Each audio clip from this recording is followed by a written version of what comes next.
Assalamualaikum warahmatullahi wabarakatuh. Anak-anakku kelas 5, kembali kita bertemu pada pembelajaran IPA. Yang kali ini kita akan masuk pada materi terakhir, yaitu tentang kalor. Tahukah kalian apa itu kalor? Kalor disebut juga dengan energi panas. Kalor atau energi panas dapat berpindah melalui 3 cara, yaitu konduksi, konveksi, dan radiasi. Konduksi adalah perpindahan panas melalui zat perantara tanpa diikuti perpindahan partikel-partikel zat tersebut. Misalnya, besi yang dipanaskan dengan api. Kita bisa melihat dalam gambar contoh di bawah ini, besi yang kita pegang, ujung satunya lagi dipanaskan dengan api. Maka bagian yang dipanaskan api akan menjadi panas dan akan merambat panasnya sampai ke tangan kita. Sederhananya, konduksi adalah perpindahan panas yang biasanya terjadi pada zat padat. Yang kedua, konveksi. Konveksi adalah perpindahan panas melalui zat perantara dan diikuti perpindahan partikel-partikel zat tersebut. Misalnya, air yang direbus di dalam panci. Kita bisa melihat dalam gambar contoh di bawah ini bagaimana air kemudian mendidih dan bergerak karena ada perpindahan panas. Sederhananya, konveksi adalah perpindahan panas yang biasanya terjadi pada zat cair. Yang ketiga adalah radiasi. Radiasi adalah perpindahan panas tanpa melalui zat perantara. Misalnya, pancaran sinar matahari ketika kita berjemur di pagi hari dan pancaran panas api unggun. Seandainya kita melakukan ini saat camping, kita akan terasa tangan kita panas terkena pancaran panas api unggun. Itu adalah contoh radiasi. Sederhananya, radiasi adalah proses perpindahan panas yang terjadi melalui udara atau gas. Kalor juga berhubungan erat dengan perubahan wujud benda. Kita tahu bagaimana benda terdiri dari 3 jenis, yaitu padat, cair, dan gas. Benda dari satu wujud bisa berubah ke wujud yang lain, dari padat ke cair, atau sebaliknya dari cair ke padat, dari padat ke gas atau gas ke padat, atau dari cair ke gas atau gas ke cair.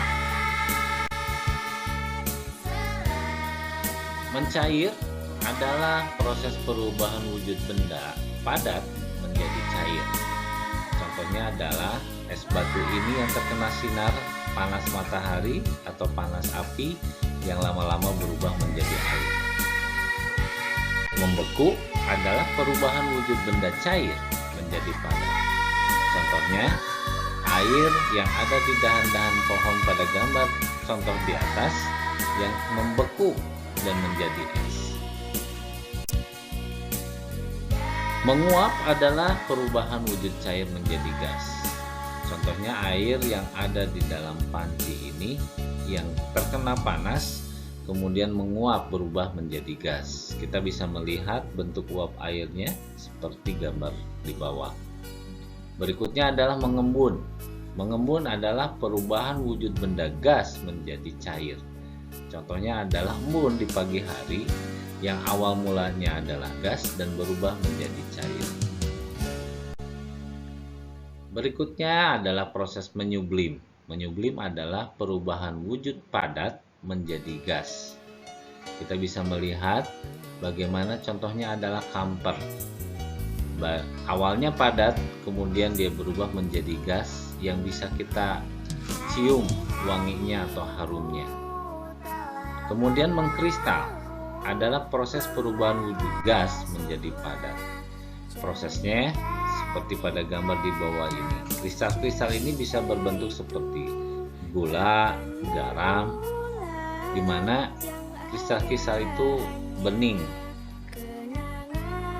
Bentuknya seperti itu. Panas yang dipindahkan secara konduksi dipengaruhi bahan zat perantaranya. Zat perantara yang mudah menghantarkan panas disebut dengan konduktor. Contoh, besi, aluminium, dan baja.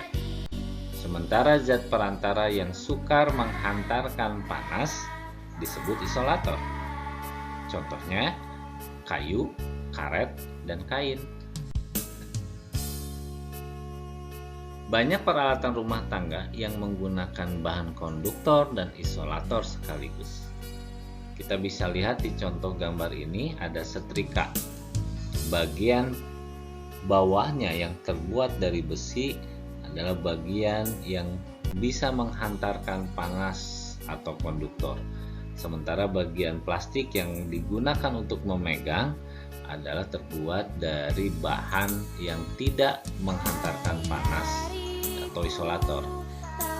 Kemudian contoh yang kedua adalah wajan atau katel. Kita lihat bagian tengahnya yang digunakan untuk memasak adalah bagian konduktor karena dia mudah menghantarkan panas. Sementara bagian kupingnya atau bagian yang kita pegang untuk menahannya adalah bahan yang terbuat dari bahan isolator sehingga kita tidak kepanasan ketika memegangnya. Kemudian contoh yang ketiga adalah solder. Solder ini digunakan untuk alat-alat elektronik. Kita bisa melihat bagian yang besinya ini adalah bahan yang konduktor karena menghantarkan panas. Sementara pegangannya yang terbuat dari plastik atau kayu itu adalah bahan isolator sehingga tangan kita tidak akan terasa panas ketika memegangnya. Demikian materi tentang kalor. Tugasnya adalah carilah 3 peralatan rumah tangga lain selain yang ada di contoh tadi yang memiliki konduktor dan isolator sekaligus. Gambarkan, lalu tunjukkan atau tuliskan bagian mana yang konduktor dan mana yang isolator.